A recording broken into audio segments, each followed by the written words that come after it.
Ibu Bapak yang dikasihi dalam Tuhan kita Yesus Kristus, kita tiba pada saatnya bersama kita akan merenungkan kebenaran firman Tuhan. Mari, sebelum kita bersama membaca dan merenungkan firman Tuhan, kita satu dalam doa. Kita berdoa.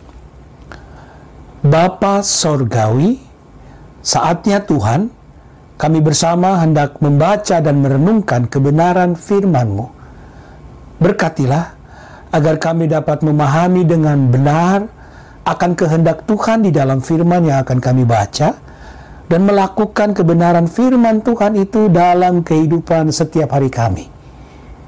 Demikian juga berkatilah hamba agar dapat menguraikan firman-Mu dengan benar dan kasih Tuhan selalu menyertai kami.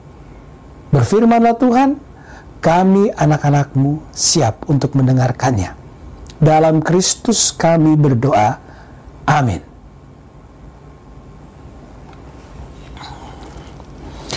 Ibu Bapak, saya undang kita untuk berdiri sambil kita menyiapkan bagian kita.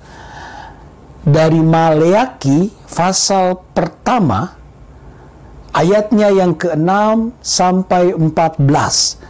Kitab Maleaki pasal pertama ayat 6 sampai 14. Mari sambil berdiri, saya akan bacakan bagi ibu bapak saudara. Seorang anak menghormati bapaknya dan seorang hamba menghormati tuannya. Jika aku ini bapa, di manakah hormat yang kepadaku itu? Jika aku ini tuan, di manakah takut yang kepadaku itu? Firman Tuhan semesta alam kepada kamu, hai para imam yang menghina namaku. Tetapi kamu berkata, dengan cara bagaimanakah kami menghina namamu? Kamu membawa roti cemar ke atas mezbahku, tetapi berkata, dengan cara bagaimanakah kami mencemarkannya? Dengan cara menyangka meja Tuhan boleh dihinakan. Apabila kamu membawa seekor binatang buta untuk dipersembahkan, tidakkah itu jahat? Apabila kamu membawa binatang yang timpang dan sakit, tidakkah itu jahat? Cobalah menyampaikannya kepada bupatimu. Apakah ia berkenan kepadamu? Apalagi menyambut engkau dengan baik, firman Tuhan semesta alam. Maka sekarang cobalah melunakkan hati Allah, supaya ia mengasihani kita. Oleh tangan kamulah terjadi hal itu. Masakan ia akan menyambut salah seorang daripadamu dengan baik? Firman Tuhan semesta alam. Sekiranya ada di antara kamu yang mau menutup pintu supaya jangan kamu menyalakan api di mezbahku dengan percuma, aku tidak suka kepada kamu, firman Tuhan semesta alam. Dan aku tidak berkenan menerima persembahan dari tanganmu. Sebab dari terbitnya sampai kepada terbenamnya matahari, namaku besar di antara bangsa-bangsa. Dan setiap tempat dibakar dan dipersembahkan korban bagi namaku, dan juga korban sajian yang tahir. Sebab namaku besar di antara bangsa-bangsa, firman Tuhan semesta alam. Tetapi kamu ini menajiskannya, karena kamu menyangka meja Tuhan memang cemar dan makanan yang ada di situ boleh dihinakan. Kamu berkata, lihat, alangkah susah payahnya, dan kamu menyusahkan aku, firman Tuhan semesta alam. Kamu membawa binatang yang dirampas, binatang yang timpang, dan binatang yang sakit. Kamu membawanya sebagai persembahan. Akan berkenankah aku menerimanya dari tanganmu, firman Tuhan? Terkutuklah penipu yang mempunyai seekor binatang jantan di antara kawanan ternaknya yang dinazarkannya, tetapi ia mempersembahkan binatang yang cacat kepada Tuhan. Sebab aku ini raja yang besar, firman Tuhan semesta alam, dan namaku ditakuti di antara bangsa-bangsa. Demikianlah firman Tuhan bagi kita semuanya. Terpujilah Kristus. Haleluya. Haleluya. Haleluya. Pujilah Tuhanmu selamanya. Haleluya. Nyanyi dan soraklah, agungkan namanya. Pujilah Tuhanmu selamanya. Haleluya. Persilakan duduk jemaat. Ibu bapak yang dikasihi dalam Tuhan Yesus Kristus, di masa-masa ini, di hari-hari ini, ketika kita bersama harus menghadapi, ya kalau mau dibilang krisis ekonomi yang sangat berat. Seringkali ada muncul kekhawatiran tentang kehidupan. Bisa nggak kita masih terus menikmati hidup yang nyaman? Atau mungkin bisakah kita bisa tetap menikmati hidup yang sejahtera? Sebagai orang tua kadang-kadang kita juga ada rasa takut. Bisa nggak anak-anak tetap sekolah? Di sekolah yang baik. Yang ya biaya untuk itu pastinya cukup besar. Atau paling tidak mereka boleh tetap bersekolah. Apalagi ibu bapak pada hari-hari ini, dalam masa ini anak-anak harus belajar dengan secara daring, online. Jujur saja itu membutuhkan biaya ekstra yang tidak sedikit bagi kita orang tua. Belum harus menyiapkan perangkatnya, mungkin laptop, komputer, atau HP. Tambah lagi kuota atau pulsa untuk itu. Pastinya ibu bapak, kita membutuhkan biaya yang besar untuk semua itu. Nah, dalam kondisi-kondisi seperti ini ibu bapak, lalu muncul pemikiran, di mana kuasa Tuhan menolong saya? Apakah Tuhan tetap menyertai saya? Apakah Tuhan tetap ada bagi kita? Apakah Tuhan tetap memberikan berkat-Nya kepada kita? Apakah Bapak Ibu, Anda sudah menjadi lelah dengan pergumulan-pergumulan ekonomi yang berat, yang menjadi pergumulan berat buat kita semuanya ini? Sampai Anda juga berkata seperti tadi yang saya katakan, Tuhan Engkau di mana? Tolong kami, pulihkan kondisi kami.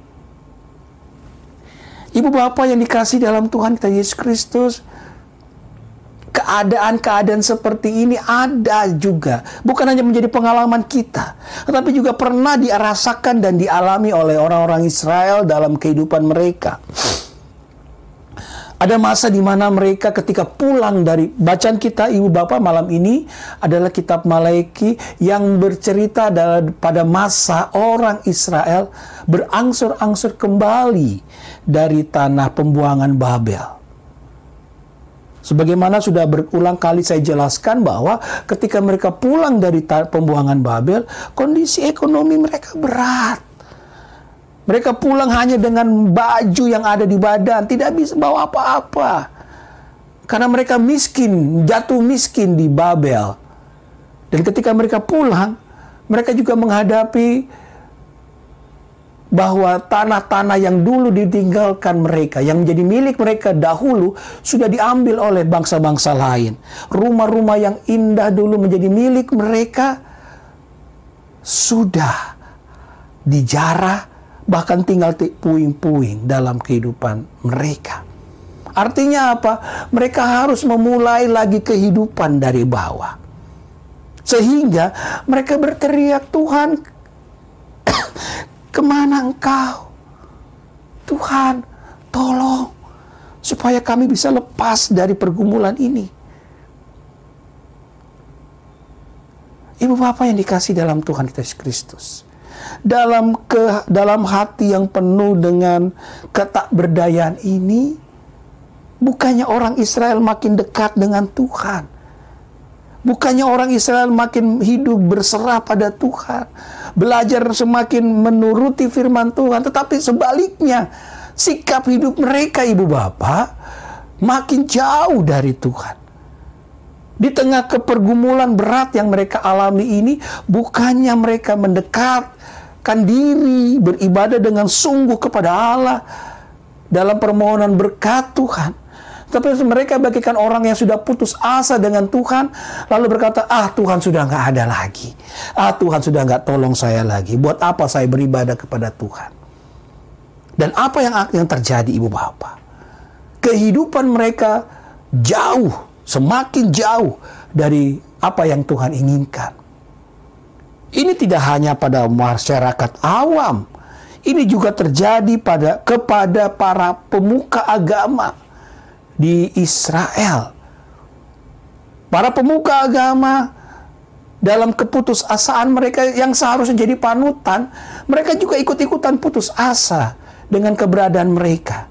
Sehingga yang terjadi, ibu bapak, adalah para pemuka agama ini mengabaikan peribadahan yang seharusnya mereka layani. Kita lihat ayat 7 dan 8. Firman Tuhan menggambarkan bahwa para pemuka agama mengabaikan ini. Ayat 7 dan 8. Kamu membawa roti cemar ke atas mezbahku. Para imam bukan membawakan roti yang kudus, yang suci sebagai persembahan ke mezbah Tuhan, tapi roti yang tidak layak, roti yang cemar. Tetapi berkata, dengan cara bagaimana kami mencemarkannya? Tuhan katakan, dengan cara menyangka meja Tuhan boleh dihinakan. Apabila kamu membawa seekor binatang buta untuk dipersembahkan, tidakkah itu jahat? Apabila kamu membawa binatang yang timpang dan sakit, tidakkah itu jahat? Ibu bapak, para imam, para pemuka agama membiarkan umat membawa dan bahkan mereka yang melayani persembahan-persembahan yang tidak layak. Hewan-hewan yang cacat, hewan-hewan yang tidak menjadi hewan yang harus dipersembahkan, mereka biar. Artinya apa? Ya kasih persembahan sih kasih, tapi itu yang sisa-sisa. Yang sisa-sisa, bukan yang terbaik. Bukan yang sebagaimana menjadi aturan Tuhan. Itu dibiarkan saja oleh para pemuka agama. Pemuka agamanya sudah begitu. Ya kalau ada pepatah bilang toh, guru kencing berdiri, murid kencing berlari. Masyarakat awam lebih parah lagi. Ayat 14 katakan, terkutuklah penipu yang mempunyai seekor binatang jantan di antara kawanan ternaknya yang dinazarkannya, tetapi ia mempersembahkan binatang yang cacat kepada Tuhan. Dia punya binatang yang layak, ini masyarakat, umat Tuhan, orang Israel, dia punya pejantan yang baik untuk dipersembahkan, yang sudah dinazarkannya juga. Ingat, sudah dinazarkan. Tetapi yang ia bawa untuk menjadi korban adalah binatang yang cacat. Yang jelas ibu bapak tidak layak untuk dijadikan korban persembahan. Sekali lagi, dalam keputusasaan orang Israel, bukannya mereka mendekatkan diri kepada Tuhan, tetapi mereka malah bersikap menghinakan Tuhan. Tuhan sudah nggak ada. Tuhan sudah tidak lagi peduli dengan kita. Dan oleh karena itu, buat apa peduli lagi sama Tuhan? Kalaupun hanya mau beribadah, ya yang penting sudah kasih persembahan. Apakah persembahan itu layak atau tidak? Itu urusan Tuhan. Ibu bapak, apakah benar sikap iman seperti itu? Jelas jawabannya tidak. Tuhan tidak berkenan kepada kita umat yang bersikap dan mempunyai sikap iman yang demikian. Mari kita merenungkan sikap ini dalam kehidupan kita. Ibu bapak, apakah kita juga seperti orang-orang Israel, tidak tulus dalam beribadah kepada Tuhan? Tidak tulus dalam menyembah dan memuji, memuliakan nama Tuhan? Saya ingin mengajak kita untuk tanya diri kita sendiri. Sejauh mana kesungguhan saya beribadah kepada Tuhan? Apakah supaya saya kelihatan sebagai orang beragama daripada disebut orang ateis atau orang komunis? Jadi ya saya beragama sajalah. Saya kelihatan baca Alkitab, saya kelihatan berdoa, saya kelihatan ke gereja, supaya orang melihat saya masih tetap beragama. Dan nanti kalau saya tidak kelihatan seperti itu, bisa gawat. Apakah kita seperti itu? Atau sebaliknya, adakah ketulusan hati dalam menyembah Tuhan? Adakah ketulusan hati dalam beribadah kepada Tuhan? Ibu bapak, firman Tuhan pada malam ini mau mengajak kepada kita semuanya. Ayo, tanyalah pada diri kita masing-masing. Saya ini sudah sungguh-sungguh melaksanakan kebenaran firman Tuhan atau tidak? Ataukah hanya sekedar supaya dilihat orang baik, dilihat orang, orang beragama? Ibu bapak, anak-anak Tuhan yang benar-benar mencari Tuhan, memang dia tidak berkoar-koar tentang nilai-nilai agama lalu menyombongkan dirinya, menampilkan dirinya seperti orang yang dan menghakimi orang lain. Tidak suci, tidak benar. Saya yang benar. Tidak begitu anak-anak Tuhan. Tapi anak-anak Tuhan adalah orang-orang yang menampilkan cara hidup yang seturut dengan kehendak Tuhan. Ingat ibu bapak, ketika kita dalam keterpurukan, ketika kita dalam keputusasaan, apalagi keputusasaan itu begitu mendalam, jangan lari kemana-mana. Larilah kepada Tuhan. Percayalah bahwa Tuhan itu ada bagi ibu bapak saudara. Tuhan tidak pernah tinggalkan Anda. Firman-Nya, marilah kepadaku yang letih lesu dan berbeban berat, aku akan memberikan kelegaan kepadamu, kan? Tuhan katakan itu. Larilah kepada Tuhan dan percaya bahwa Tuhan akan memberikan jalan keluar yang terbaik dalam kehidupan ibu bapak saudara. Tuhan punya solusi yang terbaik atas setiap pergumulan hidup Anda. Tinggal Anda mau setia dengan sungguh beribadah kepada Tuhan, mendekatkan diri kepada Tuhan atau tidak. Atau hanya orang bilang topeng saja ibadah itu, tidak keluar dari hati yang tulus. Ibu bapak, saya tidak ingin menuduh Anda ini dan itu. Tetapi saya mau mengajak lewat firman Tuhan ini. Ayo, evaluasi diri kita. Evaluasi kehidupan iman kita di hadapan Tuhan. Saya sudah sejauh mana meletakkan kehidupan saya di hadapan Tuhan? Sudah semakin dekatkah saya kepada Tuhan? Semakin berserah dirikah saya kepada Tuhan? Atau saya masih jauh dari apa yang Tuhan inginkan untuk terjadi bagi Tuhan? Apakah hidup saya memuliakan namanya? Apakah hidup saya malah menghinakan nama Tuhan? Di mana kita? Mari kita evaluasi diri kita masing-masing. Tuhan Yesus memberkati ibu bapak saudara. Amin.